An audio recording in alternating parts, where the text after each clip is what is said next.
Welcome to this episode of Kingology with your host Mark, and today I've got a new person who's never been on the Kingology podcast before, and that's Talicia. Hi, Talicia. Hey, thanks for having me. Right, now, Talicia, I know through a podcast I co-host quite often, which is United Nations of Horror. Any of you listeners out there that also listen to that will also know Talicia's voice, who comes on reasonably frequently onto that podcast, because she's considered the horror librarian for that show. She comes on and talks about books relating to the material being covered in that episode. That's great. It's always great to hear you on that, and it's a real pleasure to have you on with me today. Talking Stephen King, of all things. Yeah, great. Perfect for a horror librarian, too. Yeah, indeed.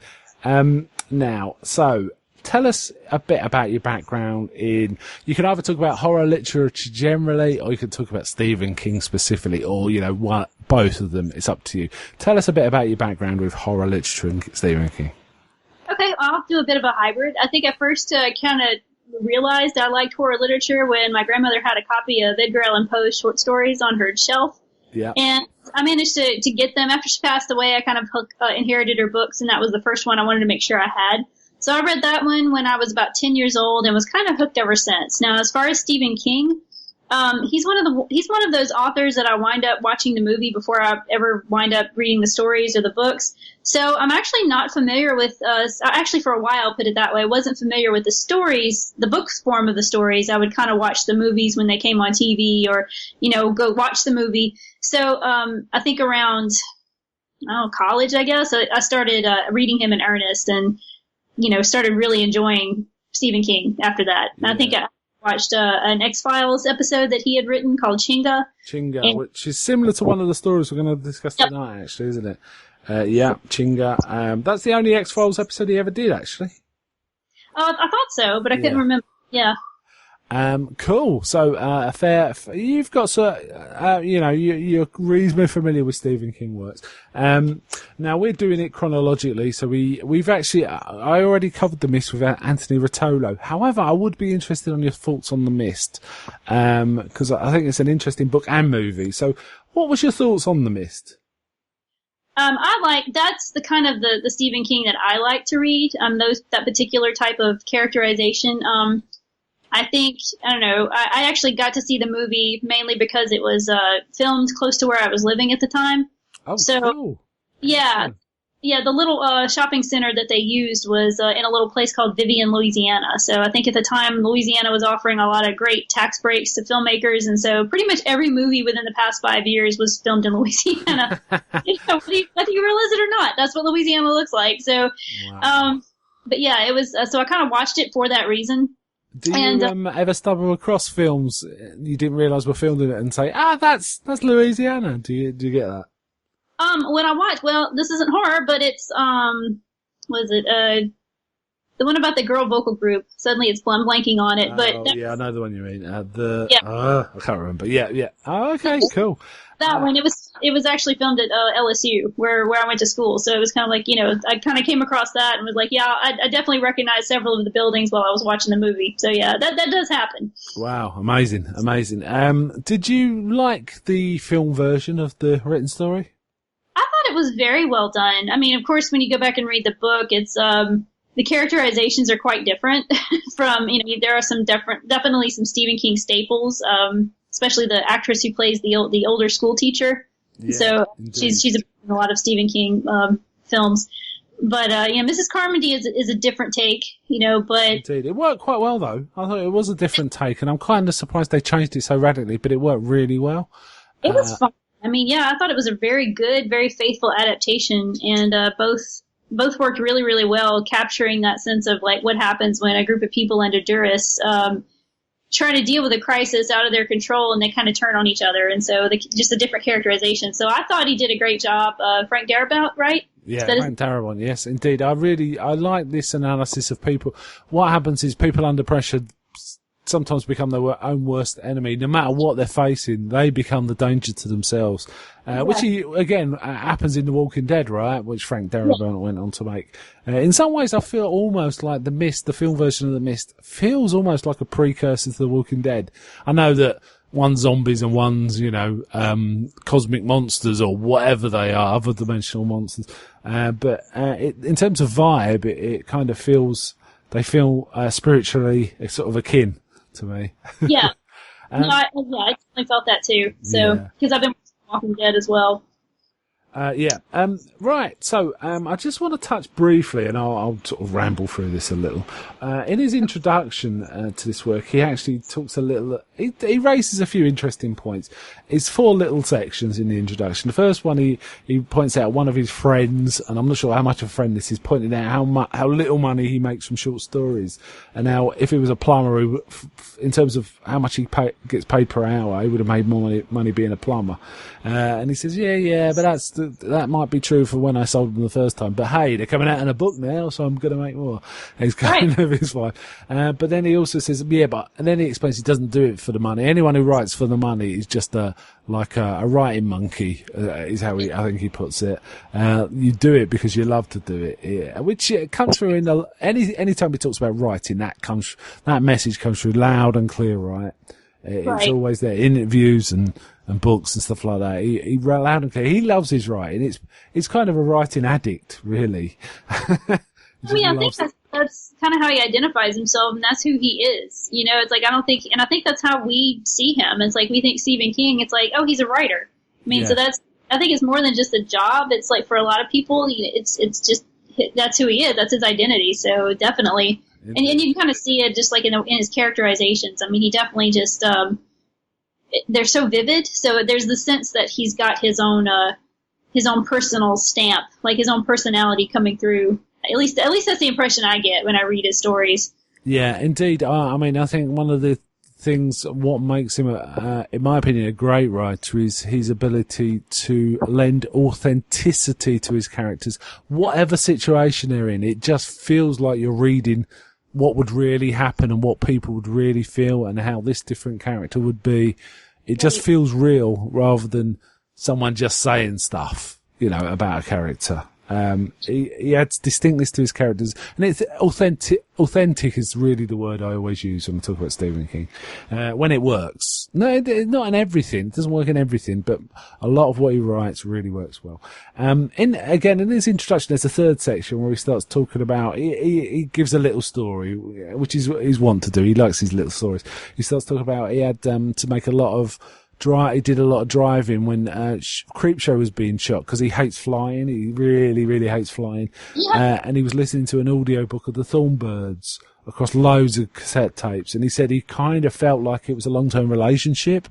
It was, even more than an affair. It felt like he was married to this book. And he makes the distinction between that kind of book and short stories. He says, a short story is more like a quick kiss in the dark with a stranger. Which isn't the same as an affair or a marriage, but their kisses can be sweet, and the shortness of them has its own attraction. So I kind of like that analogy, a short story being a kiss rather than sort of a love affair. It kind of works for me, that one. What do you think of that analogy? No, I like that analogy because it is. Interestingly that it was the Thornbirds, because that's another book that I kind of dive into, and you do kind of walk away. It's like when you wake up from a dream. It's like, and you kind of still feel whatever was going on in the dream a little bit. So there is this sense of investment that goes into a long-term story like that versus something more episodic like a short story. It's like a little tease maybe, but there's just more there's just more investment, more emotional investment, more like you kind of climbing into the skin of certain characters and kind of experiencing it. So it does. Books like that have always kind of made me feel like I'm sort of in a daze when I finish reading them. There's just some books you don't want to end, right? Like, I feel that about it.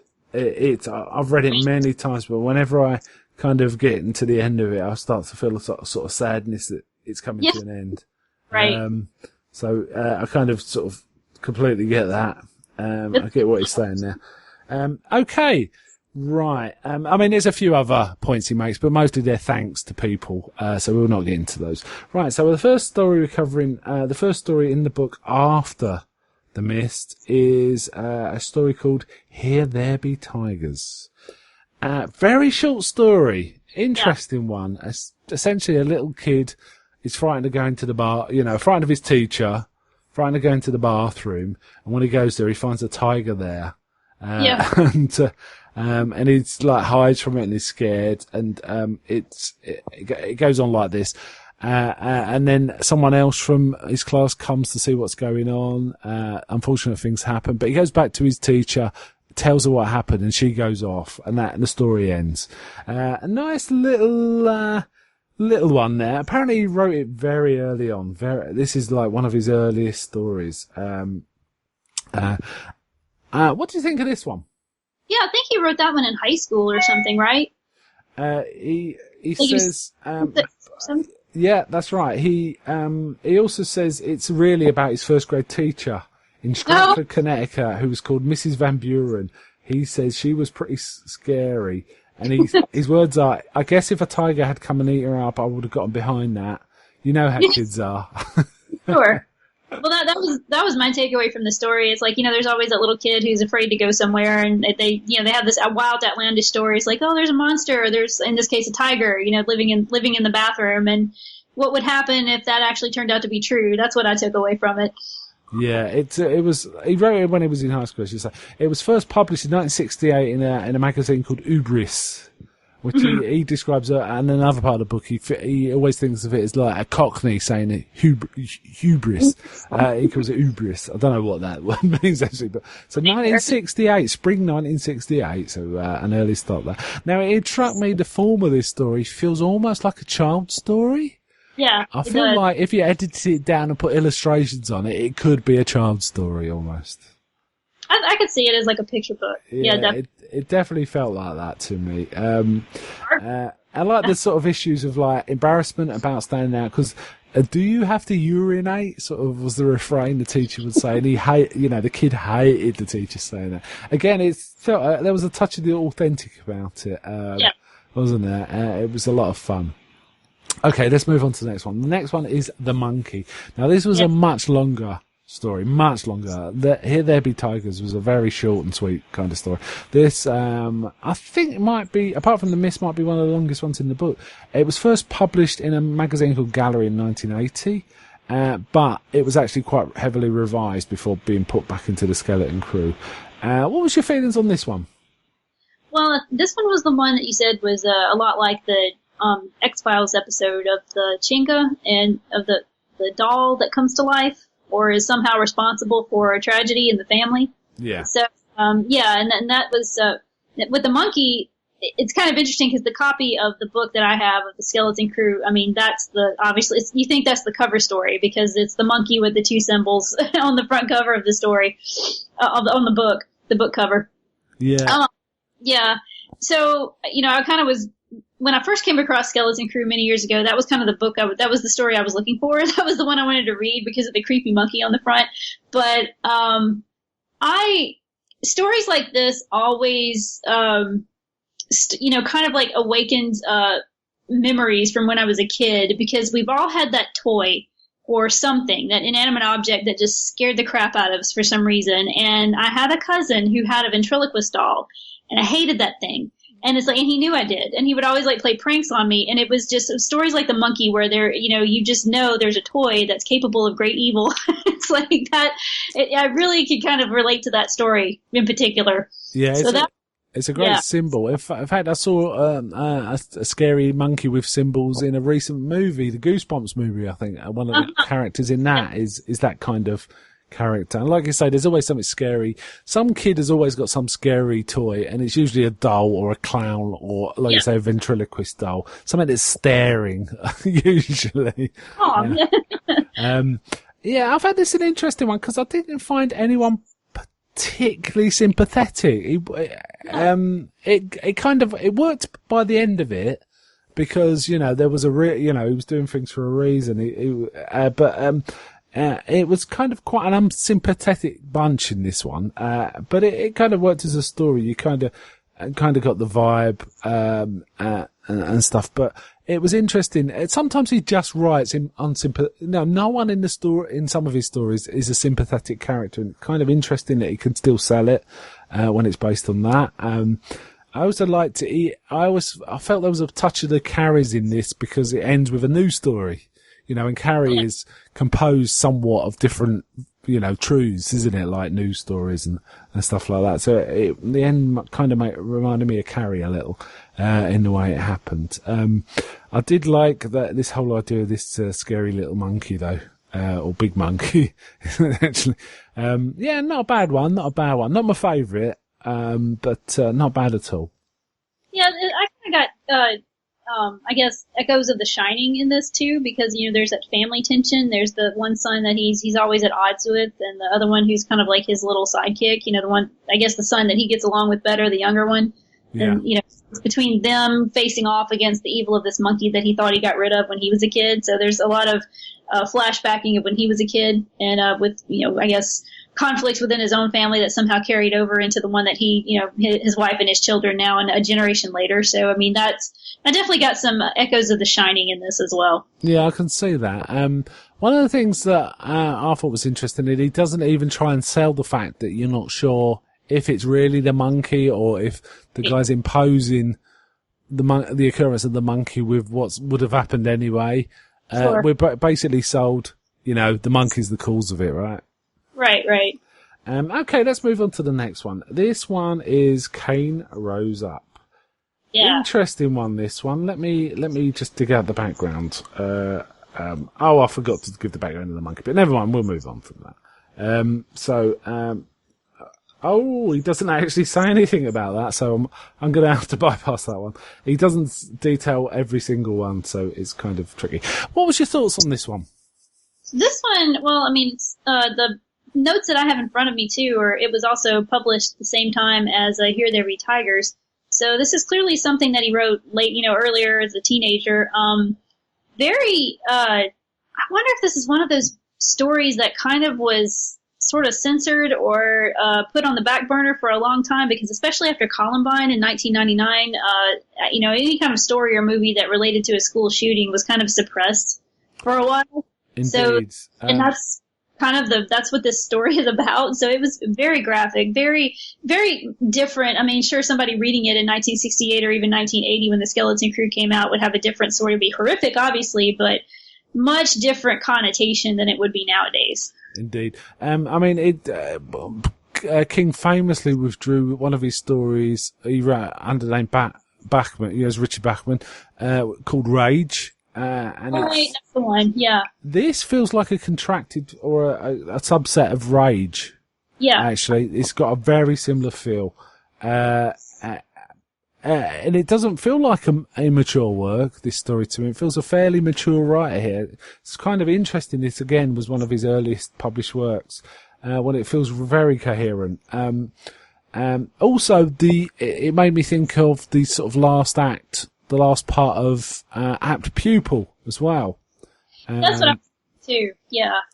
So it's definitely, and it's kind of this guy, whatever he envisions about people, it's always kind of nature being destructive, in some way. It's not about they're evil people. It's like they don't realise there's microbes multiplying in their guts while they're talking, and and he keeps imagining people dying in different ways. It's quite a dark story indeed. Yeah. And I wouldn't be surprised if King asked this to be excised from collections. And as far as I know, it may have. I don't know, but it's definitely a very, very dark take. I kind of like it. I think the writing was really intense, actually. Well, I was surprised as you were, because with Here There Be Tigers, I'm like, oh yeah, that was written when he was in high school. But then I kind of had to do a double take with this one. I was like, well, that one was written the same time. So he was already a pretty mature writer, even in high school, apparently. Yeah, I mean, it's an amazing quality he's managed to inject in this. Quite impressive, actually. Yeah. Let's move on to the next one, Mrs. Todd's Shortcut. Now, it is, I'm going to say intro, but it's not. It's the outro, effectively, of his book, where he details where stories come from.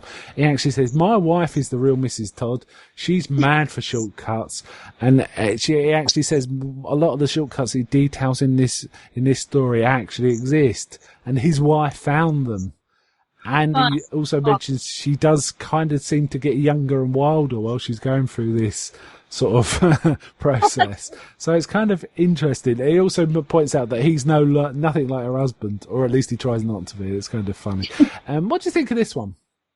This one was a little hard to get into at first, admittedly. I mean, it was just there was all of this build up and the folksiness and Homer, him telling the story, and I was like, okay, this is going somewhere, I guess. But then when they actually started trying the shortcuts out and, timing them and all that, and then he kind of looks at her and the changes are a little subtle in how she looks like she's getting younger. And then I guess apparently it's some sort of, I don't know, it made me think of Narnia, where they come to like some parallel dimension or other alternate universe or something where she gets to become a goddess or something to that. But you know what? I really like this one. This is my favourite of, apart from The Mist, this is my favourite of the set we're discussing today by far. I liked it to start with. I liked it well enough, but it just got better and better for me. And I kind of like the folksiness. I like the fact that, there's all this account of, she's a good woman. She's not a townswoman, but she's a good woman because she mucks in. And there's all that kind of vibe where her husbands are kind of going off and working somewhere else and not really paying attention to his wife, and she kind of then gets obsessed with this finding the shortest route possible.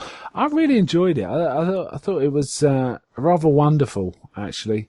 He also I just want to add, King also notes that he actually sent this in to 3 women's magazines, and three of them, all 3 turned it down, and 2 of them because they didn't like the line about how a woman will pee down her own leg if she doesn't squat. They didn't want that in. And the 3rd magazine was Cosmopolitan, and they felt that the main character was too old for their audience. So it's like, okay. They did get it published in the end in a magazine called Red Book. I felt this one was, I just like it was vivid. It was, yeah. I really felt it, and I like the fact that, this old fella Homer was telling his own sort of home. This Homer guy actually made me think of Judd Crandall from Pet Sematary. It was that kind of folksiness, right? Yeah, I can see that. I'm thinking Fred Gwynn. Yes, yeah, indeed. And I also like the fact that this other dimension is not particularly friendly. Right. They talk about the trees trying to grab them. I like the fact that they come onto a stretch of road called Motorway 13 or something like that, and they say, sounds English. And he says, and it looks English because there's willow trees, but they go to grab you and all this kind of stuff.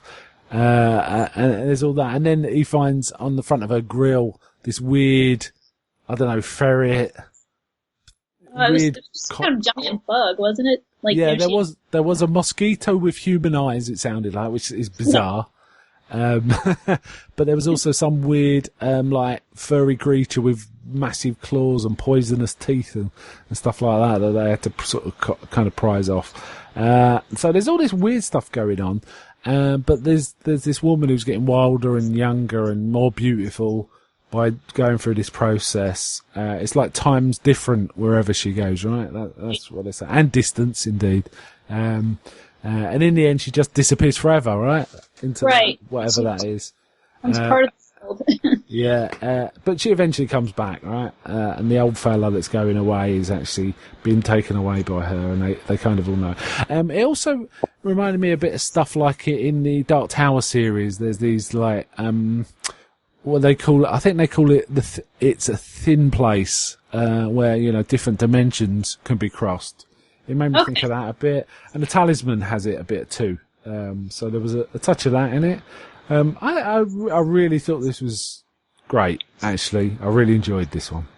Yeah, this one kind of grew on me. Like I said, at the beginning I was like, okay, and then, then towards the end I started really enjoying it, wanted to see where he was taking it. But it kind of made me wonder, do you think it's sort of like The Mist in the sense that, there's this parallel dimension with these creatures that exist kind of alongside of us? I mean, because like with Mrs. Todd's Shortcut, when she drives through these places and you see all these creatures, and then in The Mist, there's similar creatures that come out there and, latch on to the window of the supermarket. I don't know. I'm just kind of wondering. It's like, I know King has like this whole universe that he's created, and I wonder if this is like yet another story that's kind of like tied into that universe. It does. It does sound like The Mist. I mean, The Mist, the basis is some sort of military experiments, but in this, it's like human will, or the urge to sort of the curiosity kind of gets you through that barrier in this story. But yeah, I think it's quite possibly the same kind of, or, you know, another alternative dimension where there's these odd creatures. Odd creatures is a big thing with King, isn't it?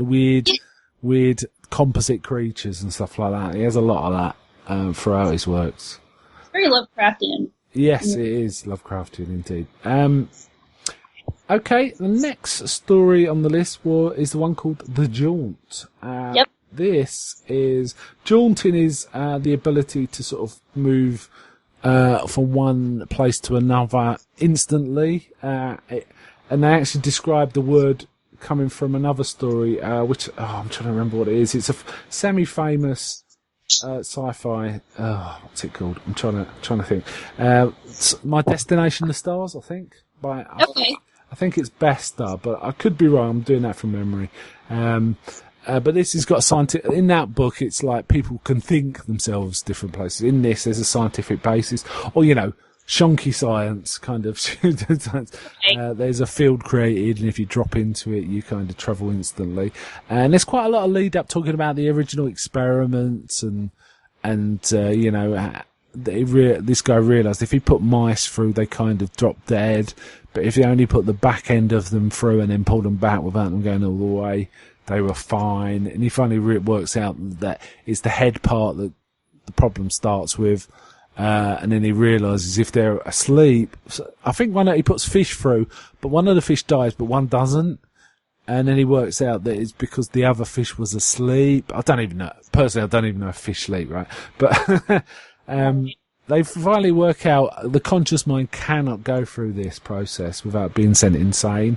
And there's all this, they use these convicted death row prisoners to do these experiments, and one gets a special dispensation if he agrees to go through it awake. And there's some kind of interesting stuff, but it's kind of, I'm not quite sure what he was aiming for here, but I liked it. What was your thoughts on it? Well, I mean, wasn't it like a story within a story kind of started out that way? Because it's the narrator talking to his children. Yeah, because they're nervous, so he's like trying to explain, there's nothing to be nervous about. But it's weird that he actually tells them about like things dying, going through this. Yeah. Not a great way to sort of settle your children down.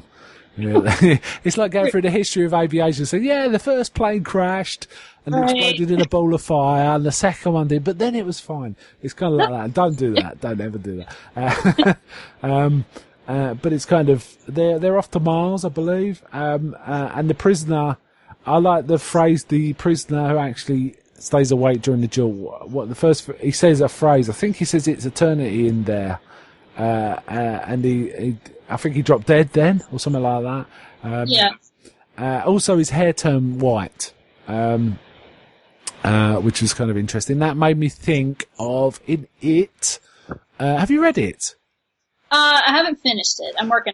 Okay, but in that, I don't know this is a bit of a spoiler, but very minor. One character looks into what's called the deadlights, and that his hair turns white. Okay. And this is kind of what happens to this guy. His hair turns white. So it could be this jaunting makes you see things. I mean, it's all about the length of time you perceive while you're jaunting.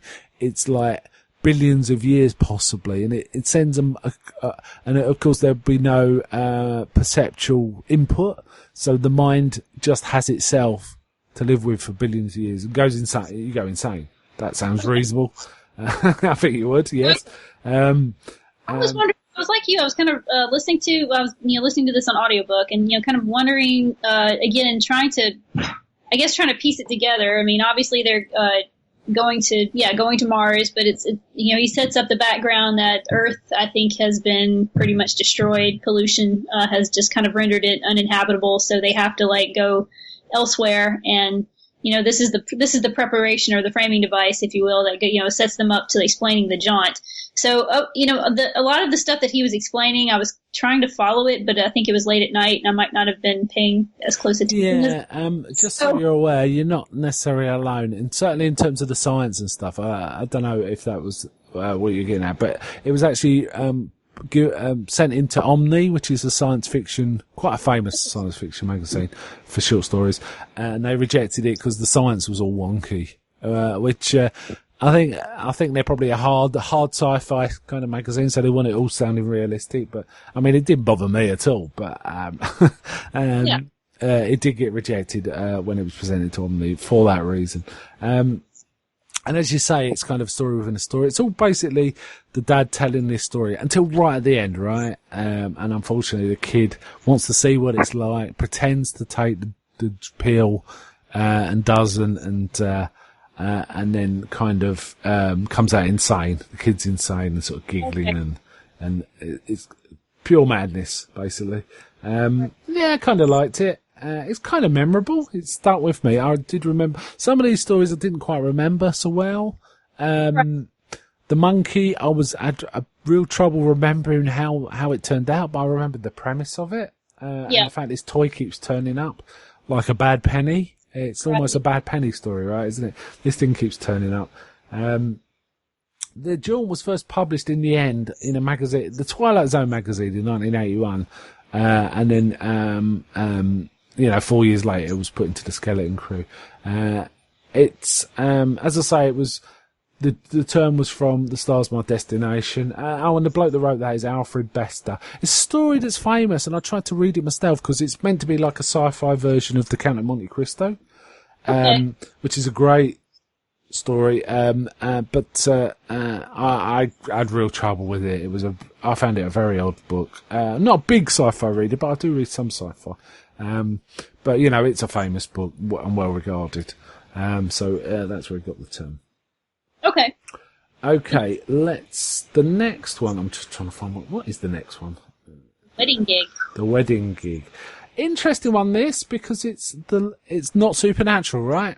It's a story. It belongs into the school of Stephen King stories that are based on real life, such as Shawshank Redemption and The Body. It's that, it's based on, horrific things happen, but it isn't based in sci-fi or horror or any of that. It's about gangsters, right? I liked this one, yeah. For the reasons that you're pointing out. Yeah. It was first published in 1980 in Ellery Queen's Mystery magazine, which sounds right. This is much more of a crime thing than anything else. And I know that King's, in his later years did get into some crime novels rather than horror. I've not read any myself, but I can fully believe that he'd be excellent at that too, from just reading things like Shawshank Redemption. He's got a good, he can write pretty much any kind of story and it'd probably make it readable. He just prefers horror. That's his jam, right? So it's a story set in Prohibition times, a small band, and they get paid handsomely, or certainly offered to be paid handsomely by I think it's an Irish, racketeer. For his sister Maureen, who's enormous. I think they describe her as £300. And she's got a little skinny fiance. And it's kind of, but another gangster sends this guy, against his will, he's got this guy's wife, at gunpoint to pass a message on, which is basically a massive insult to the first gang, the Irish gangster, about his sister having to buy a man. I think he uses the phrase, if you want to scratch your back, you buy a back scratcher. If a woman's got another kind of itch, he gets another kind of, she buys another kind of a sort of scratcher. It's kind of it. And that sends him nuts. He goes out and it's basically a setup, right? It's a bit like Sonny Corleone being set up. It's kind of, they're just getting him angry just so they can get him somewhere they can kill him. But it has an interesting turn of phrase that, turn of events that the sister then takes on running the gang and basically gets revenge. I really liked that idea. And I thought the writing was great in this, actually. I really liked it. What was your thoughts? Same. I liked it. This is kind of like where I feel like he shines with the characterizations for me. Because again, this is like where you really kind of see these people as characters. It starts out, his description of the woman and her fiance or her husband at that point, very cartoonish. She's she's huge. He's the skinny little guy. And then of course, and we'll talk about this, or at least I'd like to talk about this a little bit when we get into Word Processor of the Gods later on, but his descriptions of women can initially sound a bit sexist. It's just the way he describes. Yeah, I agree with that, and I think I want to pick this up on when we talk about the raft as well. Right. Did we miss the raft? Oh no, the raft hasn't been yet. I thought it was earlier than it was. Certainly want to pick up those points in the raft as well. I like the little things he throws in, like he starts talking about Jack Sprat and his wife, and stuff like that. That's kind of fun.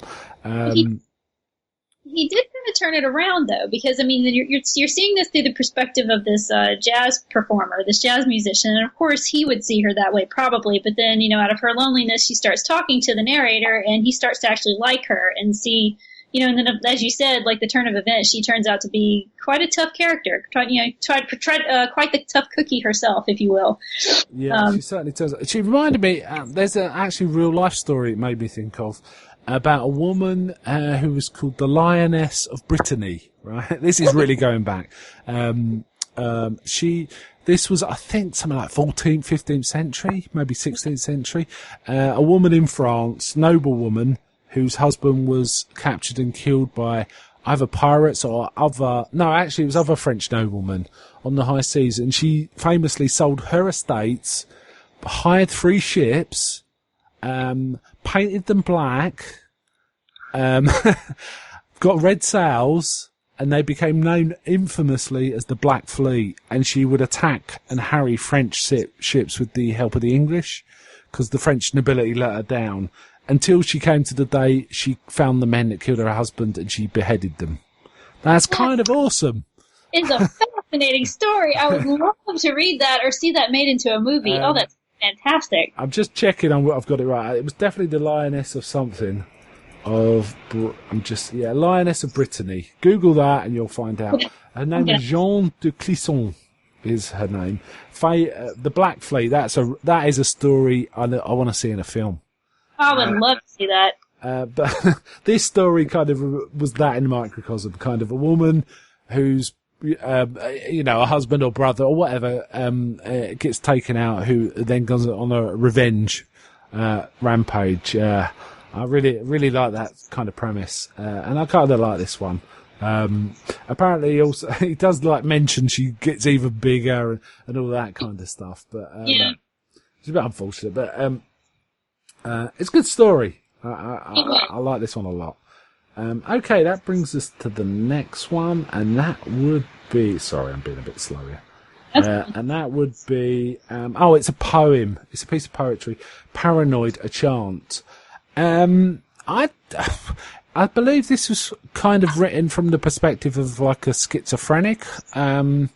What's your thoughts on it? That's kind of what I took away too. Clearly, this is someone who poisoned somebody, and he's talking to his murder victim. So, in that regard, it made me think a bit of Edgar Allan Poe's *The Telltale Heart*.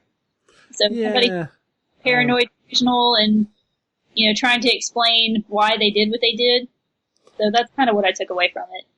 Yeah, it's. I really didn't take anything away from this. There was a few repeating phrases, but it really didn't stick with me. I think I was listening to it on audiobook, and I think perhaps it works better if you can actually read it and think a little more about the passages. But I've got nothing to say about this one. Well, I may be trying to insert something into it because it was so short, and I was like, okay. So I was like, well, I mean, and your mind does that mental mapping thing, and I was kind of like, well, it is kind of like this and kind of like this. So that I just kind of it led me to that aspect of the Telltale Heart, because clearly the murderer is the one addressing the audience. Yeah, indeed. The next story is The Raft. Now, this was a written story, but it was also one of the segments in Creepshow 2. And I managed to watch that and obviously read the story. Did you watch it as well as read the story? I did watch it. I did watch that particular segment of Creepshow 2. I didn't watch all of Creepshow 2. Okay, I'll tell you what. Let's talk about the written story first, and then we can sort of talk about the segment after that and sort of compare and contrast. This was first published in a booklet included with something called Gallery in 82, and then collected into 85's Sorry, Into the Skeleton Crew, which kind of surprised me because it felt like a juvenile work. But actually, I looked into this, and actually, it wasn't first written or written close to 1982. It was actually first published in something called Adam, which I think is, I suspect, a men's magazine. It kind of sounds like that. In 1969, but it was called The Float. And King tells the story of how he got paid for this story, and he was only supposed to be paid on publication, but he never got a copy. He never saw a copy in a newsstand. He's never managed to track down a copy. And he even asked people reading this book, if you've ever seen it, can you please send me a photostat of it or something? I'd like to see it. But he never had the original text. So he kind of recreated it in The Raft. So The Raft is kind of a rewrite from memory of the original story. I don't know. He doesn't kind of mention how much he changed or any of that. What he does say is he actually got arrested for moving traffic cones, and he had either jail time or he had to pay a fine, and he didn't have the money. But the fee for this original story arrived and covered his fine exactly. So he considers it an actual get out of jail free card he got sent. So that's kind of a little backstory. So what was your thoughts on this one? Well, I think the backstory is probably more fascinating than the story in a lot of ways. Yeah, it's two boys, two girls going out to a remote raft and getting sort of stuck with this weird living oil slick that's got these hypnotic qualities. It's got some interesting points. I thought it was kind of fun. However, some of the portrayals I had problems with. The women, I kind of can get behind if one character's misogynist and that's his character and people react against that. But both boys seem to be, and it felt juvenile for that reason. Well, and I guess, the characters themselves are juvenile. So, I mean, it's kind of a standard, young people go out into the woods. I like bits of it. I have to say, I kind of like the premise of the story. The thing that I think was kind of really stupid is when, after all this like fear and death and mayhem, and the fact they must be freezing cold and hungry and thirsty and so on, they have sex. Yeah. Oh, yeah. The lovemaking scene. It didn't work. It was kind of goofy. It just didn't ring true. This is one of the few times, mostly King's, I feel, is a very authentic writer and it rings true. Even if people do weird thing out, left field kind of stuff, it kind of still rings true. But this one, it just didn't work for me. It took me out of the story quite a bit, actually. Sorry, go on. I'm sorry. When was this one published? I mean, when was it? Apparently 69, the first version. Okay, I was wondering because, I mean, it's, very reminiscent of what was popular at the time of the, the teenagers having sex and, getting eaten by a monster. So it's kind of, I wonder if he was just sort of like following along with that tradition. Yeah. But that was a tradition that was kind of became prevalent again in the 80s with slasher movies, right? Right. So it's got, maybe that inspired him in the rewrite somewhat or something like that. It just, unfortunately, it would have worked better if they'd have got to a safe place, perhaps, Yeah. And, once you're relieved about not dying, those feelings can arise. It's possible. But the fact is they were stuck out on the raft, in fear and so on. I did like the fact the creature thing could hypnotize them. They couldn't look at it too long. Again, that kind of made me think of It and the Deadlights and stuff like that. Yeah. There was a touch of that about it. And it ends fairly ambiguously, unlike the the Creepshow 2 segment, right? We'll get onto that now. What did you think of the translation of the story? Well, it's faithful. I mean, it's stuck with it. I mean, and like the story, these aren't characters that you really get to know. It's like they kind of exist to die. So, so it's not like you really care that anything happens to them. And yeah, the acting left a lot to be desired, but it is what it is. Yeah. It was fine. I think they literally lifted the lines out of the original, didn't they? It felt a lot like the same lines, right? And it kind of worked. The oil slick effect wasn't great, but some of the attack effects were really good, I thought, actually. Well, yeah, those were well done. And I thought the oil slick was actually pretty well realized. You didn't see any hypnotic lights or anything. You did kind of see one of the characters get sort of intrigued and, reach her arm down as she does in the story. And, that's the end of her. Yeah, but some of the weird stuff coming through the cracks was really good, I felt, actually. It was. Yeah, the creature feature part was really well done. It had a touch of the Blob about it, didn't it? There was a touch of that to it. And I kind of liked it. A different ending though, right? He actually swims for it and manages to get on shore, but the thing creates a kind of bow wave and sort of grabs him back off the beach. It's kind of silly. Such is life. So yeah, I had some problems with this one, but it was kind of okay. Apart from, I felt some of it. I think it'd be more forgivable if it was straight from the '69 version. But the fact that he rewrote it and left those elements in was like, maybe not. Yeah, right. Okay, so the next one on our list is Word Processor of the Gods, and again, there's a visual form of this in Tales of the Dark Side did a version of it. Yes. Okay, so what did you think of the story, the written story? Well, I did like it, but at the same time, again, this is kind of where it goes into, I don't know if I'm supposed to like this protagonist or not. I mean, I guess I'm supposed to be sympathetic towards him, but I kind of wasn't, because it was just sort of, I mean, again, his wife and his son, the life that he has, it's very much, if you ever got that chance to change things and live the life that you want, he gets that opportunity through this word processor, but it's like his wife and son are so repulsive. They're so horrible, aren't they? They're really foul. And he's so resentful of them that you're kind of like, by the end he does get what he wants, but it's sort of like at a very kind of nasty price, I guess you could say. Yeah, I mean, it's convenient that he's got a horrible wife and son, and his brother is also horrible, but he's got a lovely wife and son. He basically has the family that he wanted, and then we find out the brother basically stole the woman and married her from him, and he was too frightened of his brother to resist. And there's a little story, I think, where his brother says, if you do this or tell, I'm going to break your arm. And he says, I knew he meant it, so I kind of let it go. So he was a wussy. That was the trouble. He was a big wussy, who kind of failed at life, pretty much. He was a writer, Stephen King, right? There's always a writer in there somewhere. Some of these stories, who hadn't done very well. He'd had one book out and he hadn't sold that well, and he was trying to write another. So his nephew had built him this word processor so he could be more productive.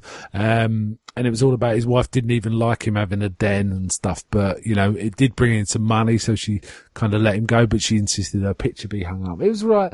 God almighty, mate, you've got such a bad life. It was lucky that he figured out pretty much almost straight away that this word processor had like magic powers. Right. Yeah, with the doubloons.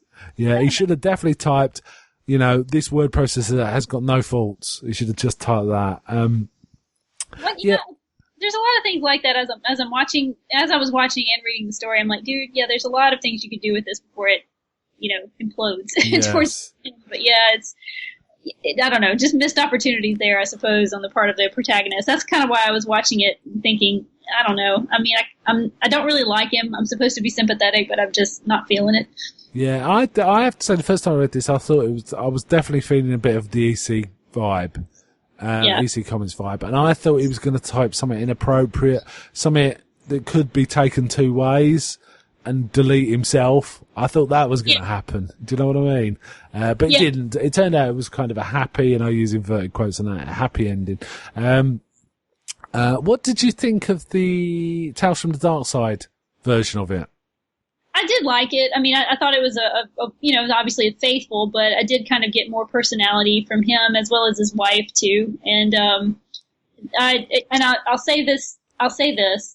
No matter how old I get, the intro to Tales of the Dark Side will forever scare the hell out of me. You know what? This is my first episode I've ever seen. Okay. So that's how I've been introduced to it. I kind of liked it. I thought it was quite a good I mean, you can't do much in 22 minutes or whatever it is, can you? You have to just go straight from A to B. There's no messing about. There's no, deep characterization. I mean, the old fella in it was he was kind of a god figure in that he kind of knew something was up and said, no, I'm not coming over. I think you need to handle this. He kind of he suspected something else or something. And it was kind of fun. But like you say, he wasn't a particularly sympathetic character.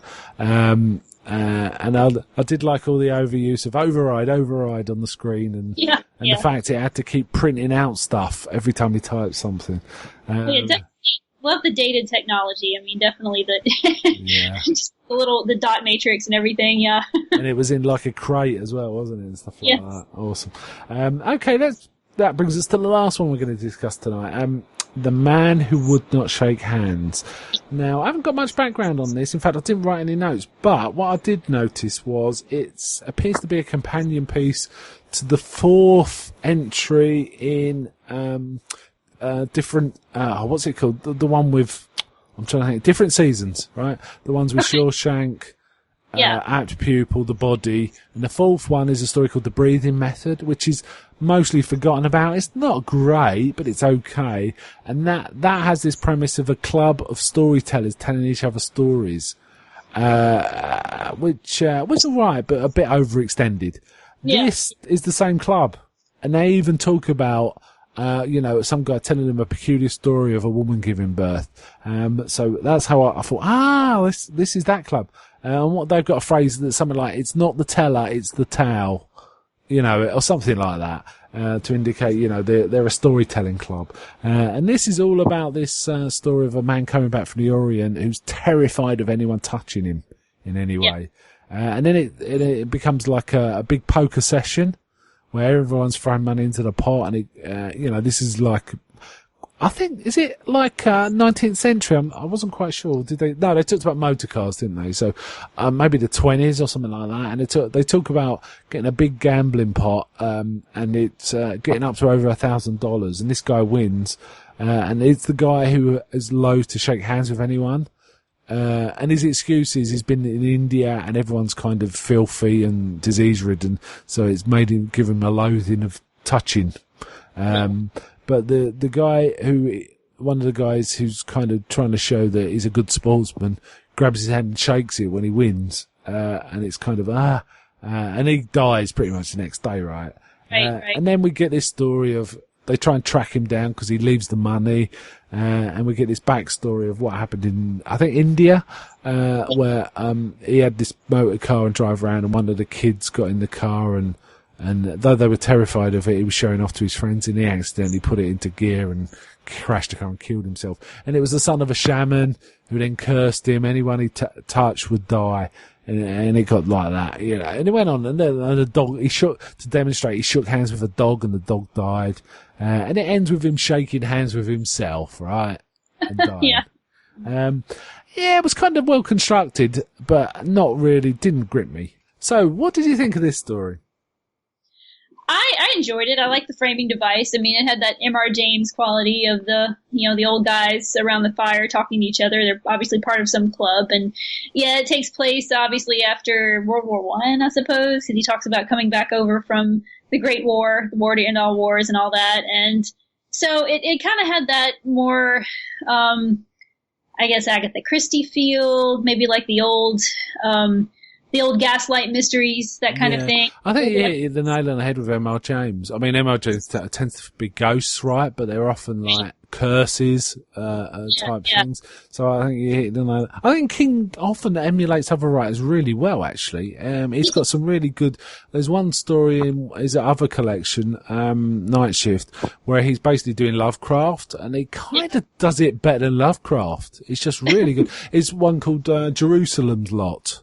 And it's really kind of wonderful. And when I remember the first time I read that one, it was like, he's just trying to rip off Lovecraft. But actually, the more I read it, I thought, this is really good. And I think, if I reread this one, I might enjoy it more, because I'll recognize its quality of the writing. It's just I could see the story, the the end of it coming a mile off, and it might be because I've already read it in the past and I was kind of just remembering it from there, but it was a long time ago. But I just felt I could see what was coming way off as well. Not that King's big on twists necessarily, is he? He's more like telling the story from start to finish. There was some interesting. I kind of liked how he described how the kid, was playing with the dragon. It was his description when he was playing in the car. I kind of like that idea. Of sort of unfamiliar. He also talked about how the fact that they think a motor car's a miracle, but I've seen yogis swallow needles and then pull them out through saws, and the natives think nothing of that. So it's like saying, we're each aligned to our own types of magic, or what technology or whatever, and what might seem magical to one is just mundane to another. I kind of like that idea too. It was a bit Kipling, actually. Yeah, that's true. There was a touch of that too. Thinking about it, because obviously Kipling often talks about India, doesn't he, and sort of Raj and sort of British in India, and it had a touch of that. Obviously, this is American, but it definitely had a touch of that too. That's just come to me. Never occurred to me before. So I might reread this one and think about it a bit more. Okay, any last thoughts on that one? No, I think they pretty much summed it up. I mean, it was kind of this one was a little more straightforward than I think some of his more creature feature stories, where, again, they kind of get into parallel dimensions and things. This one was pretty much a straightforward, like you said, Kipling, and also kind of reminded me of the monkey's paw with, this cursed monkey's paw that tends to wreak havoc. Yeah, there was definitely a touch of that, yes. I kind of agree with that. I mean, we've read pretty much half the books in this set. What was your favourite out of the ones we read? My favourite, I think, is probably, I think I like The Wedding Gig the favourite, actually. I think that one is my favourite. Yeah, it definitely had a nice vibe, didn't it? It had a real nice line. If there was more stories about this band, I'd like to read them. And you liked Mrs. Todd's Shortcut. Yeah, Mrs. Todd's Shortcuts was my favourite. I thought it really stood out. It's not my favourite Stephen King short story, but it's, I think, up there. It's one of those ones I kind of come to, and it's like, oh yeah, I like this one. And as I read through it, I like it more and more and more. It just grows on me and grows on me as it goes. And I just like the resolution. No, it's like wild and wonderful. I kind of like it's got optimism's not the right word, but it's got like this, open-endedness, possibilities about it. I really like, there's this like infinite possibilities, I think is the way to put it. I really like. So good, a good set of stories. Now we're intended to come back to this in a month or two, right? To do, the rest of this book. So we'll be returning to the Skeleton Crew. We're taking our time. One of the reasons I'm taking my time, I have to confess, is because the next book to cover after Skeleton Crew is It, right? Which is a big one, right? Yeah. Big.